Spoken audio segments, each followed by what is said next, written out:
میں جا کے عمران خان صاحب کو رپورٹ دوں گا اور ان سب کے بارے میں بتاؤں گا کہ انہوں نے کیا کیا ہے. تو یہ ایک بڑی مشکل پیدا کر دی ہے جنید اکبر صاحب نے, اور یہ عمران خان صاحب کو ساری تفصیلات جا کے شیئر کریں گے جنید اکبر صاحب. اچھا, لوگوں سے جو بات چیت کر رہے تھے نا صحافی, انہوں نے بتایا جی ایک چیز ہمیں بڑی عجیب لگی کہ لوگ عمران خان صاحب پہ بہت عجیب و غریب حد تک جو ہے وہ حیران کن حد تک یقین رکھتے ہیں. یعنی کئی لوگوں نے انٹرویوز دیتے ہوئے یہ کہا, کئی لوگوں نے بات چیت کرتے ہوئے یہ کہا, اور وہ بڑے پرجوش تھے. انہوں نے کہا جی عمران خان نے کہا کہ واپس آ رہا ہے. یہ جملہ سنا نا آپ نے 1-2 دن پہلے کہ عمران خان صاحب نے کہا کہ میں واپس آ رہا ہوں. تو لوگوں کا یہ کہنا تھا کہ اب اگر عمران خان نے یہ کہا ہے کہ وہ واپس آ رہا ہے تو ہمیں پورا یقین ہے کہ پھر وہ واپس آ رہا ہے. یہ جناب عمران خان کا اور لوگوں کا تعلق ہے, اور لوگ آج بھی عمران خان کے ساتھ کھڑے ہیں سارا کچھ ہونے کے باوجود. یہ نوشتہ دیوار ہے, اگر کوئی پڑھنا چاہے تو پڑھ لے کہ آپ سے یہ نہیں ہوگا. یہ لوگ ہیں, یہ ہار نہیں مانیں گے, آپ کو ان سے ہار ماننی پڑے گی. بظاہر تو ایسا ہی دکھائی دے رہا ہے. یہاں میرے پاس سے جو امپورٹنٹ خبریں ہیں جو میں نے آپ کو کہا مجھے آپ کے ساتھ شیئر کرنی ہے کہ اب حکومت نے ایک نیا بیانیہ بنانا شروع کیا ہے, وہ مجھے آپ کے سامنے یہاں پہ رکھنا پڑے گا. حکومت بار بار کہہ رہی ہے ترقی اور خوشحالی ہو رہی ہے, ترقی اور خوشحالی ہو رہی ہے. ہمارا جو وزیر اعظم ہے شہباز شریف, وزیر اعظم کا یہ کام نہیں ہوتا. وزیر اعظم اپنا کام کرتے ہیں, اور جب وہ اپنا کام کرتے ہیں تو ان کی ویڈیوز چلتی رہتی ہیں, ان کی کوریج ہوتی رہتی ہے. لیکن یہاں شہباز شریف نے اشتہاروں میں کام شروع کر دیا ہے. واک کرتے ہوئے آ رہے ہیں, ایک بچی بیٹھی ہوئی ہے, وہ بچی شہباز شریف کی تعریف کرتی ہے, شہباز شریف صاحب آ کے اس کے پاس بیٹھ جاتے ہیں, پھر اس کے ساتھ ڈائلاگ بازی کرتے ہیں, اسے بتاتے ہیں ملک میں ترقی خوشحالی پتہ نہیں کیا میں لے کر آ رہا ہوں. یہی بیان نواز شریف بھی دے رہا ہے, ترقی اور خوشحالی ہو رہی ہے. یہی بیان جو ہے وہ شہباز شریف بھی دے رہے ہیں, ترقی اور خوشحالی ہو رہی ہے. یہی بیان مریم نواز, سارا ٹبر ایک ہی بات کر رہا ہے کہ ترقی اور خوشحالی ہو رہی ہے. کیوں کہہ رہے ہیں؟ دیکھیں پہلے تو آپ یہ بات دیکھ لیں کہ کیا ترقی اور خوشحالی ہو رہی ہے. ان کی ذاتی ترقی, ان کی ذاتی خوشحالی ہو رہی ہے. ان کی جائیدادوں میں اضافہ ہو رہا ہے, ان کا NRO ہو گیا, تمام کیسز ان کے ختم ہو چکے ہیں, ان کی جان چھوٹ گئی ہے کرپشن کے سارے مقدمات سے جو انہوں نے کی ہوئی, اور ان کے خاندانوں کی خوشحالی آ گئی ہے. ان کی اپنی خوشحالی, ان کی اپنی ترقی ہو رہی ہے. پاکستان کی ترقی کتنی ہو رہی ہے اس کا اندازہ آپ یہاں سے کر دیں کہ بے شمار پاکستان کے منصوبے بند ہو گئے جو چل رہے تھے عمران خان صاحب کے دور میں, صرف پیسہ بچانے کے چکر میں. امن و امان کی صورتحال پہلے سے زیادہ خراب ہے. ابھی میں ایک پروگرام دیکھ رہا تھا, اس میں حقائق سامنے لائے گئے کہ چائنا اپنی سیکیورٹی اب خود کرنا شروع ہو گیا پاکستان میں, اور اس کے لیے تیزی سے اقدامات ہو رہے ہیں. یعنی پاکستان کے اوپر ان کا ٹرسٹ بھی نہیں رہا, یہاں تک معاملات پہنچ گئے. تو امن و امان کی صورتحال آپ کے سامنے ہے. سرمایہ کاری تاریخ کی نچلی سطح پہ ہے. اب یہ کہتے ہیں کہ مہنگائی کم ہو رہی ہے, نہیں, مہنگائی کی جو بڑھنے کی رفتار ہے اس میں تھوڑی کمی ہوئی ہے. یعنی پہلے مہنگائی کی رفتار بہت تیزی سے بڑھ رہی تھی, اب کم تیزی سے بڑھ رہی ہے, لیکن بڑھ رہی ہے. مہنگائی اگر انہوں نے کلیم کیا کہ انہوں نے مہنگائی کم کی ہے تو کوئی ایک چیز بتائیں جو عمران خان صاحب کے دور کی نسبت آج سستی ہو. بتانی پڑے گی نا. آپ اگر کہہ رہے ہیں کہ آپ نے مہنگائی کم کر دی ہے تو آپ بتائیں نا, کوئی ایک چیز بتائیں جو عمران خان کے دور سے آج کے دور میں آپ سستی بیچ رہے ہیں انسانی جان کے علاوہ, یا لوگوں کی چادر اور چار دیواری کے تقدس کے علاوہ, یا عدلیہ کی آزادی کے علاوہ, یا انصاف کے قتل کے علاوہ. کوئی اور چیز سستی نہیں ہوئی. آپ نے پاکستان میں ہر چیز کو مہنگی کیا ہے جو پاکستانی استعمال کرتے ہیں, چاہے وہ پیٹرول ہو, چاہے وہ ڈالر ہو, چاہے وہ گھی ہو, چاہے وہ آٹا ہو, چاہے وہ چینی ہو, چاہے وہ دالیں ہو, چاہے کوئی بھی چیز ہو, بجلی ہو, گیس ہو, ہر چیز کو آپ نے پہلے سے زیادہ مہنگا کیا. تو کوئی بھی ایک چیز عمران خان صاحب کے دور سے سستی نہیں ہے. وزیر اعظم نے اشتہاروں میں کام شروع کر دیا ہے, سارے رل کے کہہ رہے ہیں ترقی اور خوشحالی آ رہی ہے. تو پاکستان میں نہ ترقی آ رہی ہے نہ خوشحالی آ رہی ہے, ان کی کمبختی آ رہی ہے. ان کو پتہ ہے کہ الیکشن آنے والا ہے, لہذا اب یہ رولا ڈال رہے ہیں سارے کے سارے, اور جان بوجھ کر رولا ڈال رہے ہیں سارے کے سارے, تاکہ الیکشن جب آئے تو یہ سارے کہیں جی ہمیں تو کام ہی نہیں کرنے دیا. بھئی آپ کا جعلی مینڈیٹ ہے, آپ کو لوگوں نے ووٹ ہی نہیں ڈالے ہوئے. 17 سیٹیں آپ ٹوٹل جیتے ہیں. آپ پاکستان میں حکومت کیا, صوبے میں حکومت کیا, کہیں بھی آپ ایک شہر کا میئر آپ نہیں بن سکتے, اور آپ کو زبردستی وزیر اعظم بنا دیا ہے, وہ دوسرے کو صدر بنا دیا ہے, وہ ادھر ایک کو وزیر اعلیٰ بنا دیا ٹک ٹاکر کو. تو انہوں نے بھتیجی جو ہے وہ ٹک ٹاک بناتی ہے, چچا جو ہے وہ اشتہار بناتا ہے, عجیب ماڈلز لا کے انہوں نے یہاں بھرتی کر دی ہیں, اور باپ جو ہے وہ کبوتر اڑاتا ہے. وہ سارا خاندان ہی نوسر بازوں کا. بھائی کوئی کبوتر اڑا رہا ہے, کوئی ٹک ٹاک بنا رہا ہے, کوئی اشتہار بنا رہا ہے, وہ ایک ہے اس کو گانے کا شوق ہے. عجیب و غریب قسم کے لوگ جو ہیں وہ پاکستان کے اوپر لا کر مسخرے انہوں نے مسلط کر دیے ہیں پاکستان کی اسٹیبلشمنٹ نے. پتہ نہیں عجیب شوق ہے ان کے. اب آپ یہ دیکھیں کہ عمران خان صاحب نے آرمی چیف کو جو خط لکھا اس کے بارے میں بات کرنی ہے. میں اس کی تفصیلات آپ کے سامنے رکھتا ہوں کہ عمران خان صاحب نے آرمی چیف کو خط کیوں لکھا. لیکن چلے اس سے پہلے جنید اکبر نے جو تقریر کی وہ سب سے امپورٹنٹ ہے. اس کی کچھ چیزیں میں آپ کے ساتھ شیئر کر دیتا ہوں کہ جنید اکبر صاحب نے اپنی تقریر میں کیا کچھ کہا. اب کیونکہ ان کی تقریر کہیں پہ رپورٹ ہی نہیں کی، میں نے میڈیا پہ دیکھا نہیں رپورٹ کر رہے تھے، تو میں نے مختلف کلپ سے ان کی جو تقریر ہے اس کے کچھ حصے نکالے آپ کے ساتھ شیئر کرتا ہوں. نمبر 1، انہوں نے اوورسیز پاکستانیوں سے کہا میں آپ کا شکریہ ادا کرتا ہوں، جب تک قانون کی حکمرانی نہیں ہوتی اپنے ریمیٹنسز نہ بھیجیں، کیونکہ یہ ٹیکس ہم اپنے اداروں کو سرحدوں کی حفاظت کے لیے دیتے ہیں، لیکن وہ ہمارے بیڈ روم میں کیمرے لگاتے ہیں تاکہ ہمیں بلیک میل کریں. باتھ روم میں بھی انہوں نے کہا کیمرے لگاتے ہیں. پھر انہوں نے مزید کہا ہم نہیں چاہتے کہ ٹکراؤ ہو، ہم اس ادارے کو اپنا مانتے ہیں. اس وقت عوام اور ادارے کے درمیان بہت بڑے فاصلے ہیں، یہ ملک کے لیے بھی خطرناک ہے اور آپ کے ادارے کے لیے بھی خطرناک ہے. ادارے پاکستان کے چاچا اور ماما مت بنے، یہ ملک میرا ہے، یہ زمین میری ہے. آپ سرکاری نوکر ہیں، آپ یہ ادارے چھوڑ کر چلے جائیں گے، مگر میں ان اداروں کو اون کرتا ہوں. یہ بھی جنید اکبر نے کہا. پھر انہوں نے کہا کہ محسن نقوی کہہ رہا ہے کہ دوبارہ وہی کریں گے، جب عمران خان اس بار حکم دیں گے تو آپ کا چال بھی ٹھیک کریں گے اور آپ کی ڈھال بھی ٹھیک کریں گے. یہ بات جناب جنید اکبر صاحب نے محسن نقوی کو کہی. اور اس کے علاوہ ان کا سٹیٹمنٹ ہے میں اداروں اور وزیر داخلہ کو پیغام دیتا ہوں کہ 26 نومبر کو ہمیں اپنی ریاست اور اداروں سے یہ امید نہیں تھی کہ آپ ہم پر گولیاں چلائیں گے، لیکن اس بار ہم آپ کی گولیوں کی تیاری کے ساتھ آئیں گے. ناظرین، پاکستان تحریک انصاف کی ایک اندرونی سیاست بھی عجیب سی چل رہی ہے، اور یہ جو علی امین گنڈا پور اور جنید اکبر صاحب یہ کچھ بھی کہتے ہیں اپنے منہ سے، یہ جو اختلافات ہیں یہ بظاہر دکھائی دیتے ہیں. سلمان اکرم راجہ اور شیر افضل مروت یہ کچھ بھی کہیں اختلافات دکھائی دیتے ہیں، اور سٹیج کے اوپر بڑی بھونڈی اور عجیب و غریب قسم کی حرکتیں ہم نے ہوتی ہوئی دیکھی ہیں، جن سے ہمیں نظر آتا ہے کہ پاکستان تحریک انصاف میں اختلافات ہیں. اب اتنی بڑی پارٹی ہے، اس میں اختلافات تو ہوتے ہیں، لیکن نارملی ایسے موقعوں کے اوپر ایسی چیزوں سے گریز کرنا چاہیے. ایک دوسرے کو نیچے آپ دکھائیں گے تو عمران خان کی مدد کیسے کریں گے؟ اس وقت تو ان کا لیڈر جیل میں ہے، لیڈر کو اگر جیل سے باہر دے کر آنا ہے تو کم سے کم اپنی لڑائیاں اس وقت ان لوگوں کو بھولنی پڑیں گی. عمران خان صاحب نے آرمی چیف کو جو دوسرا خط لکھا، میں نے آپ کو پچھلے ویلاگ میں وہ خط پڑھ کے سنایا.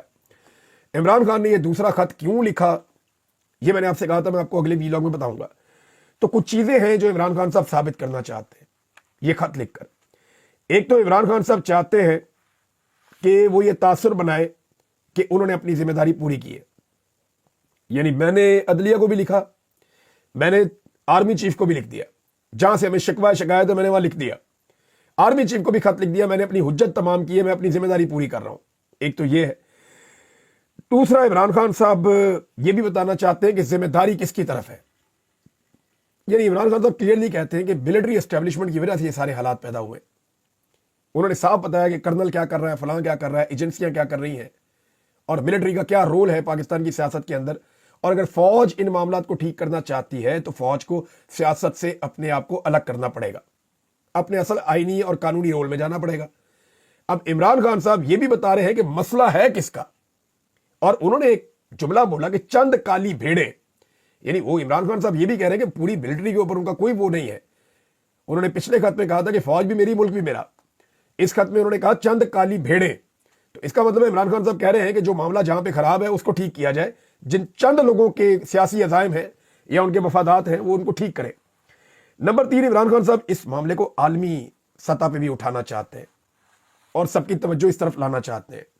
لیکن عمران خان صاحب کو یہ پتا ہے کہ ان کا بیان رپورٹ ہوتا ہے پاکستان کے اندر بھی، پاکستان سے باہر بھی. تو عالمی سطح پہ جب ان کا بیان رپورٹ ہوتا ہے تو یہ پتا چلتا ہے کہ پاکستان کا سابق وزیر اعظم پاکستان کے موجودہ آرمی چیف کو خط لکھ کے بتا رہا ہے کہ میرے ساتھ یہ زیادتیاں ہو رہی ہیں، اور وہ یہ بھی بتا رہا ہے کہ آپ کی طرف سے ہو رہی ہے، لہذا آپ سیاست میں کردار ادا نہ کریں. تو عالمی سطح کے اوپر یہ نیریٹو ہے کہ عمران خان صاحب کا بنتا ہے. نمبر 4، عمران خان صاحب پاکستان کا جو ادارہ ہے فوج کا، اس کے اندر بھی ایک پیغام بھیج رہے ہیں. بظاہر ایسا لگتا ہے وہ ایک پیغام بھیج رہے ہیں کہ میں مسئلے کا حل چاہتا ہوں اور میں مسئلے کے حل کے لیے تیار ہوں. یعنی ایک تاثر یہ بنایا جاتا ہے نا پاکستان میں کہ پاکستان تحریک انصاف کی فوج کی دشمن ہے. وہ لال ٹوپی والا آج کل بٹھایا ہوا ہے، وہ کہتا ہے ان کی گردنیں کاٹ دو، ان کے ہاتھ کاٹ دو، ان کے پاؤں کاٹ دو، ایک کا ہاتھ اس طرف سے کاٹ دو، پاؤں اس طرف سے کاٹ دو. یہ ISI والے مجھے کہتے تھے، وہ کہتے تھے جی تم لوگ فساد پھیلا رہے ہو، تو جو فساد پھیلاتے ہیں ان کا ایک طرف سے ہاتھ کاٹ دیتے ہیں، ایک طرف سے پاؤں کاٹ دیتے ہیں. یہ بات انہوں نے مجھے بھی کی اور یہ مقبول جان صاحب کو بھی کی، اور جو لوگ انہوں نے اٹھا کے اغوا کیے ان کو بھی یہی بات کرتے تھے، پھر بہت مارتے تھے انہیں. تو یہ جناب یہی بات جو وہ لال ٹوپی والا بھی کہہ رہا ہے، وہ یہ کہتا ہے جناب کہ ان کی گردنیں بھی کاٹو تلواروں سے، ہاتھ بھی کاٹو اور ٹانگیں بھی کاٹو. اس طرح کی باتیں وہ کر رہا ہے، اس طرح کا بیانیہ وہ بنا رہا ہے. تو اس بیانیے کا توڑ ہے جو عمران خان صاحب بتا رہے ہیں کہ جی ہم مسئلہ نہیں ہے، مسئلہ ہمارے ساتھ ہو رہا ہے, ہم تو مسئلے کا حل ہے اور مسئلے کا حل بتا رہے ہیں کہ جناب آپ اپنے آئینی کردار میں جائیں اور ہم الیکشن جیتنے ہمارا مینڈیٹ ہمیں واپس کریں, یا آپ اس کے اندر سے نکل جائیں, ہم خود ہی اپنے معاملات سیاسی کر لیں گے. لہذا عمران خان صاحب نے کھل کر اپنا موقف اس لیے رکھا, اس کی وجہ یہ ہے کہ انٹرنیشنلی پاکستان کے اندر اور وہ بتا سکیں کہ ایکچولی ذمہ دار کون ہے, اور وہ عالمی سطح پہ بھی بتائیں, اور اس کے علاوہ ادارے کے اندر بھی پیغام جائے کہ عمران خان مسئلے کا حل چاہتا ہے, تاکہ مسئلے کے حل کی طرف اگر بڑھنا ہے تو بڑھنے میں آسانی رہے. عمران خان صاحب کے نام کے ناظرین نعرے لگ گئے قذافی اسٹیڈیم میں, یہ تو ہونا تھا, یعنی وہاں پہ جہاں نوجوان اکٹھے ہوں گے وہاں یہی ہوگا. قذافی اسٹیڈیم میں میچ ہو رہا تھا, اس کے میں نے کچھ مناظر دیکھے تو وہاں پاکستان تحریک انصاف کے نوجوان موجود تھے, اور ویسے بھی نوجوان کوئی بھی ہوں وہ پاکستان تحریک انصاف کے ساتھ ہی ہیں زیادہ تعداد میں. آج کل عمران خان کی قربانی اتنی بڑی ہے کہ اس نے نوجوانوں کی بڑی تعداد کو اپنے پیچھے لگا لیا. یہی نوجوان نواز شریف کے ساتھ کھڑے ہو سکتے تھے. آج اگر آپ 100 نوجوانوں سے پوچھیں گے تو ان میں زیادہ تر نوجوان عمران خان کے ساتھ کھڑے ہوں گے, بہت کم نواز شریف کے ساتھ کھڑے ہوں گے, بہت کم بلاول کے ساتھ کھڑے ہوں گے, بہت کم باقی پارٹیوں کے ساتھ کھڑے ہوں گے. تو اگر آپ اکیلے عمران خان کو دیکھیں تو ساری پارٹیوں کے مقابلے میں وہ 2/3 سے زیادہ نوجوانوں میں اکثریت رکھتا ہے. اتنی طاقت ہے. 70-80% نوجوان یا شاید اس سے بھی زیادہ, اگر میں ایگزیجریٹ نہیں کر رہا تو وہ عمران خان صاحب کے ساتھ ہے. تو اسٹیڈیم کے اندر نعرے لگ گئے جناب. اب اس کا حل تو ہے کوئی نہیں. لوگ موبائل ساتھ لے کر جاتے ہیں, انہوں نے ویڈیوز بنا لی, قیدی نمبر 804 کے نعرے لگ گئے, عمران خان کے نعرے لگ گئے, تحریک انصاف کے نعرے لگ گئے, PTI کے نعرے وہ لگاتے ہیں, انہوں نے وہ بھی نعرے لگائے. تو یہ صورتحال جناب ہوئی ہے اسٹیڈیم کے اندر. اچھا, یہ جو چیزیں ہو رہی ہیں نا لگاتار, ان چیزوں نے مسلم لیگ نون کو ذہنی مریض بنا دیا ہے. سب سے پہلے جو ذہنی مریض بنے وہ نواز شریف صاحب. انہیں یقین ہی نہیں آ رہا اب تک کہ میں مانسیرا سے بھی ہار گیا اور لاہور سے بھی ہار گیا. جتنی بدترین شکست نواز شریف صاحب کو ہوئی ہے مانسیرا سے اور لاہور سے, وہ ذہنی طور پہ بہت ڈسٹرب ہے. وہ بات نہیں کر پا رہے, میڈیا کو فیس نہیں کر پا رہے, سامنے نہیں آ پا رہے, اپنی پارٹی کو کنٹرول نہیں کر پا رہے, پارٹی کے لوگوں سے نہیں مل پا رہے. تو میاں صاحب ذہنی طور پہ بہت ڈسٹرب ہوئے ہیں. ان کی جانب سے اسٹیٹمنٹ ضرور جاری کیا جاتا ہے لیکن وہ بہت پریشان ہے.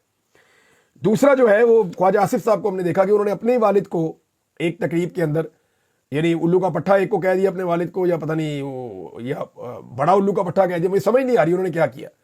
یعنی کہانی ایسی سنا دی جس میں ان کے والد نے کتاب واپس کرنے کا کہا اور خود کہتے ہیں جی کتاب واپس کرنے والا الو کا پٹھا ہوتا ہے. تو عجیب و غریب ہی کام ہے, اور کتاب دینے والا اس سے واپس کرنے والا اس سے بڑا الو کا پٹھا ہوتا ہے. اس طرح کی بات کی انہوں نے. تو خواجہ آصف صاحب ذہنی مریض بن گئے. اتنی دفعہ انہیں شکست دی ہے ڈار فیملی نے, اور اب تو ریحانہ ڈار صاحبہ نے بدترین حالات کے باوجود انہیں شکست دے دی ہے. اب احسن اقبال صاحب کے ذہن پہ بھی اثر ہو گیا ناظرین. انہوں نے عجیب و غریب بیانات دینا شروع کر دیے ہیں. یہ تیسرا بندہ سامنے آیا, اور بہت سارے ہیں لیکن مین بندوں کی میں بات کر رہا ہوں. ان کی ذہنی حالت بہت خراب ہو گئی ہے. انہوں نے ایک سٹیٹمنٹ دیا کہ ہم پاکستان کو علامہ اقبال کا قائد اعظم بنائیں گے. پاکستان کو علامہ اقبال کا قائد اعظم بنائیں گے. ٹھیک ہے جی, سلپ آف ٹنگ ہو سکتا ہے ایک آدھا جملہ. اور دوسرا ان کا جملہ یہ ہے مسلم لیگ نون پاکستان کی ماں ہے. یہ عجیب و غریبی بات ہے بھائی. اور ریاست ماں ہوتی ہے, یہ تو ہم نے سنا تھا کہیں کہیں. مسلم لیگ نون پاکستان کی ماں ہے تو باپ کون ہے؟ بلوچستان عوامی پارٹی. یعنی عجیب و غریب کام کر رہے ہیں یہ لوگ. ذہنی طور پہ واقعی ڈسٹرب ہے. ناظرین ایک بہت بڑی خبر ہے, اور یہ شہباز رانا صاحب لے کر آئے, ان کا کریڈٹ ہے, لیکن خبر بہت بڑی ہے. پاکستان میں IMF کا ایک مشن آیا ہوا ہے, 6 تاریخ سے آیا ہوا ہے, اور یہ مشن 14 فروری تک پاکستان میں رہے گا. یہ مشن جو کام پاکستان میں کر رہا ہے آپ کو حیرت ہونے والی ہے اب. اور اس سے پہلے کبھی بھی IMF کے مشن نے یہ کام پاکستان میں نہیں کیے. جو وہ اب کرنے جا رہا ہے وہ کرپشن کی روک تھام اور گورننس کے نظام کی بہتری کے لیے پاکستان کے اندر چیزوں کو دیکھ رہا ہے کہ پاکستان کے تمام اداروں تک اس کو دسترس دی جا رہی ہے, اور لگ بھگ 5 بڑے ایریاز میں وہ فوکس کرے گا. 19 وزارتوں اور ریاستی اداروں سے ان کی ملاقاتیں ہیں. اور اب IMF کن چیزوں پہ کام کرنے جا رہا ہے, یہ تہلکہ خیز خبر ہے شہباز رانا صاحب کی. رول آف لا کے اوپر IMF فوکس کرے گا پاکستان میں. اینٹی کرپشن کے اوپر IMF فوکس کرے گا پاکستان میں. ویسٹرن انٹرسٹ یعنی لوگوں کے ذاتی فائدے, اور وہی بیٹھ کے قوانین بنا رہے ہیں. یعنی جن کی ملیں ہیں شوگر ملیں, وہی شوگر ملوں کے حوالے سے گنے کی خریداری کے قوانین بنا رہے ہیں. کسانوں کو مارو, گنا سستا لے لو, اور چینی بناؤ, چینی مہنگی بیچو, یا اس کو ایکسپورٹ کرنے کی پالیسی. تو کنفلکٹ آف انٹرسٹ بھی آپ کہہ سکتے ہیں. تو اس کے اوپر بھی وہ دیکھ رہے ہیں. منی لانڈرنگ اور ٹیرر فائنینسنگ کا جو ہے وہ معاملہ بھی دیکھ رہے ہیں. یہ فیٹ اپ بھی دیکھتا ہے پاکستان کا یہ معاملہ. اور اس کے علاوہ جوڈیشل انڈیپینڈنس کی اسیسمنٹ بھی وہ کر رہے ہیں. اس میں وہ جوڈیشل کمیشن آف پاکستان سے ملاقات کریں گے اور وہ یہ دیکھیں گے ججوں کی جو تقرریوں کا طریقہ کار ہے. یہ جو اب جج لگائے جا رہے ہیں نا پاکستان میں، یہ 10-12 لگا دیے وہاں پہ سندھ میں، کچھ پشاور میں، کچھ لاہور میں. یہ جس طریقے سے ججز لگائے جا رہے ہیں، اسلام آباد ہائی کورٹ میں بھی اس طریقہ کار کے اوپر اختلاف آ رہا ہے. پاکستان میں نہیں، دنیا بھر میں یہ طریقہ کار ہے ہی نہیں. اس کو پسند ہی نہیں کیا جاتا، یہ ہوتا ہی نہیں ہے کہیں پہ ایسے. تو جوڈیشل کمیشن سے ان کی ایک ملاقات بھی ہونے جا رہی ہے. وہاں وہ ججوں کی جو تقرریوں کا طریقہ کار ہے اس کا بھی جائزہ لیں گے. اور سپریم کورٹ آف پاکستان سے بھی ان کی ایک میٹنگ ہے. جوڈیشل انٹیگریٹی اور جو عدلیہ کی آزادی ہے اس کے اوپر جناب جائزہ لے گا IMF. دیکھیں جس ملک میں عدالتیں آزاد نہیں ہوتی نا، اس ملک کے اندر کبھی بھی رول آف لا نہیں ہوتا. اور رول آف لا جہاں نہیں ہوتا وہاں پہ انویسٹمنٹ کبھی بھی نہیں آتی. ممکن ہی نہیں ہے کہ وہاں پہ کبھی انویسٹمنٹ آئے. جناب نون لیگ نے ایک ٹویٹ کیا اور اس کے جواب میں محمد زبیر صاحب نے ایک چھوٹا سا ٹویٹ کیا. مزیدار چیز ہے، میں آپ کو بتاتا ہوں. نون لیگ نے کہا کہ 8 فروری کو پاکستان کے عوام نے مسلم لیگ نون کو منتخب کیا. پھر آگے شکریہ وکریہ وہ بہت ساری چیزیں. محمد زبیر صاحب نے اس کے اوپر صرف ایک لائن لکھی اور کمال کر دیا. انہوں نے لکھا یہ ایک فیک نیوز ہے، نون لیگ ہرگز نہیں جیتی تھی. ناظرین اب تک اتنی، اپنا خیال رکھیے گا، اپنے چینل کا بھی. اللہ حافظ.